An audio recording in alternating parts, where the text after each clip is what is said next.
आज से शुरू हुआ श्री रामचरितमानस पर विवादित टिप्पणी का मामला अब तूल पकड़ता जा रहा है। अलग अलग नेताओं की इस पर बयानबाजी देखने को मिल रही है। विशेष तौर पर इस मुद्दे ने उत्तर प्रदेश की सियासत को गरमा दिया है। समाजवादी दफ्तर के बाहर लखनऊ में इस वक्त मेरी मौजूदगी है और जरा ये तस्वीर देखिए, सपा के दफ्तर के बाहर किस तरह का ये पूरा पोस्टर लगा है और लखनऊ में उत्तर प्रदेश में अब ये पोस्टर वार इस वक्त देखा जा रहा है। गर्व से कहो हम शुद्र है, ये समाजवादी पार्टी दफ्तर के बाहर ये पोस्टर लगा है। यहाँ तक कि राष्ट्रीय महासचिव जो है उन्होंने अपने नाम के पहले शुद्र लगाया है। उन्होंने लिखा है इस पोस्टर में अपने नाम को डॉक्टर शुद्र उत्तम प्रकाश सिंह पटेल।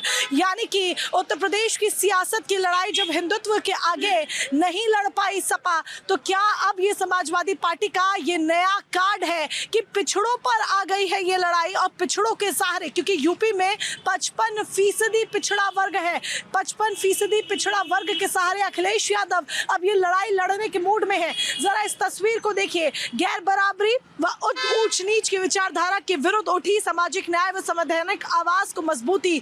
जगह जगह इसी तरह के पोस्टर समाजवादी दफ्तर के ठीक बाहर लगे हुए हैं, जो ये साफ सीधे तौर पर दर्शा रहे हैं कि अखिलेश यादव समाजवादी पार्टी अब पिछड़ों के सहारे लड़ना चाहती है। और यही एक बड़ी वजह है कि स्वामी प्रसाद मौर्य पर ना तो किसी तरह का कोई एक्शन देखने को मिला, बल्कि पार्टी ने अपना रुख भी पूरी तरीके से साफ किया। ये कहीं ना कहीं दर्शाता है कि आगे की लड़ाई का, चुनावी लड़ाई का प्लान समाजवादी पार्टी का क्या है कि हिंदुत्व के आगे नहीं टिक पाए तो अब पिछड़े वर्ग का सहारा लेकर लड़ाई लड़ने के मूड में सपा नजर आ रही है। ये पोस्टर देखिए, ये एक और पोस्टर हम आपको दिखा रहे हैं। अधम तो अधम अति नारी, अर्थात जो नीच से भी नीच है स्त्रियां, उनमें भी अत्यंत अधम है। ये भी एक पोस्टर यहाँ पर लगा हुआ है। ऊपर अगर आप देखेंगे तो जय शूद्र का जो नारा है वो भी यहाँ पर लिखा हुआ है। अगर आप नीचे भी ध्यान से देखें तो जरा जितेश तस्वीर दिखाइए, ये पोस्टर को जरा और ध्यान से दिखाइए।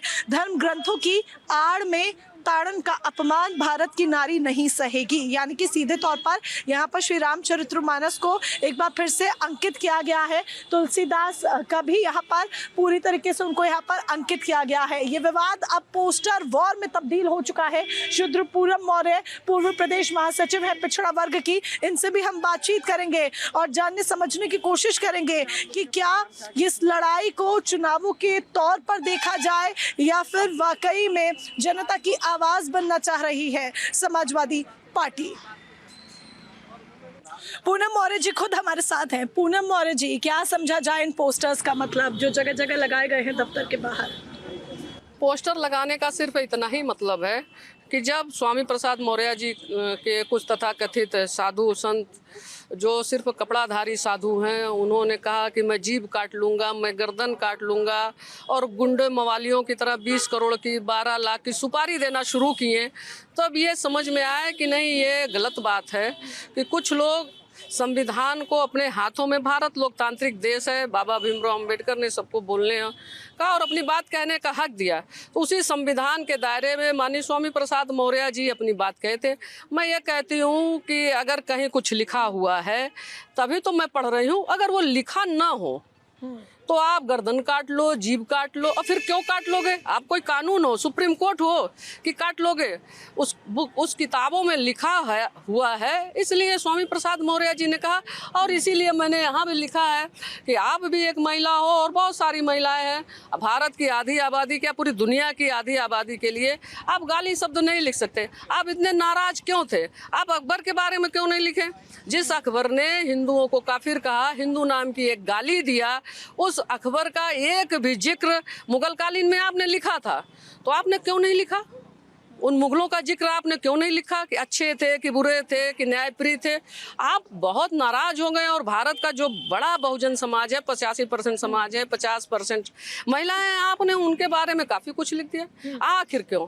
तो कहना पड़ेगा कि आप जातिवादी मानसिकता से ग्रस्त होके इन बातों को लिखे हैं हमको अपमानित करने के लिए। लेकिन जिस तरीके से नाम के पहले शूद्र भी लिखा हुआ है, आपने भी लिखा, और उधर उत्तम पटेल के नाम के पहले भी शूद्र लिखा हुआ है, सवाल ये भी उठ रहे हैं कि हिंदुत्व के आगे नहीं टिक पाए तो पिछड़ों का सहारा लेकर अब सियासत करना चाह रहे हैं। सवाल ये है कि हिंदू तो हम भी हैं, लेकिन आप मानते क्यों नहीं है? माननीय अखिलेश यादव जी पीताम्बरा देवी के मंदिर में जाते हैं और आप गुंडों को लेकर हुड़दंग मचाते हैं, तो और जब गंगा जल से माननीय अखिलेश यादव जी की कुर्सी धुली गई थी, तो क्या वो हिंदू नहीं थे? वो हिंदुत्व में नहीं आते थे? केशव प्रसाद मौर्य स्टूल खुद लेकर बैठते हैं। और अभी अभी अभी महामहिम राष्ट्रपति जी जो हमारे देश की महिला हैं, उनका शुद्धिकरण क्यों? इतने बड़े पद पर हैं। तो आप सोचिए कि जब उनका शुद्धिकरण है तो हम महिलाओं की क्या औकात है? क्या क्या होते होंगे भारत के गाँव में, क्या क्या होते होंगे सामंतवादियों के गाँव में। और पुष्कर के मंदिरों में भारतीय जनता पार्टी ने राष्ट्रपति बनाया तो कोविंद साहब को कैसे धक्का दिया गया? क्या वो हिंदू नहीं थे? हमको वोट लेने के समय हिंदू हम हैं। हिंदुत्व के दायरे में हम तभी आते हैं जब सुप्रीम कोर्ट में कोलिजम सिस्टम चल रहा है। आप देख लीजिए भारत सरकार के सचिवालय में कितने ओबीसी के लोग हैं, सचिव हैं, प्रमुख सचिव हैं। आज उत्तर प्रदेश में एक जाति विशेष को नौकरियां दी जा रही हैं और हिंदू नहीं है क्या? आप ही हिंदू हो, सिर्फ आप ठेकेदार हो हिंदुत्व के, कॉपीराइट है आपका। अब ये नहीं चलेगा भारत में। तो देखिए ये अब नहीं चलेगा, ये पूनम जी का कहना है। साफ सीधे तौर पर वो सवाल यहाँ पर उठाती नजर आई हैं। लेकिन सवाल यहाँ पर ये भी उठ जाते हैं कि जिस तरीके से अब ये पोस्टर वॉर देखा जा रहा है, तो ये उत्तर प्रदेश की सियासत को अब आगे और क्या नया रंग देता है, और इसके साथ ही क्या उत्तर प्रदेश की सियासत एक बार फिर से जातियों पर, अगड़ों और पिछड़ों की जातियों पर आकर टिक जाएगी? क्या इसी के सहारे 2024 की जो लड़ाई है वो लड़ी जाएगी? विजय जितेश के साथ मोनिका ग्रोवर, रिपब्लिक भारत।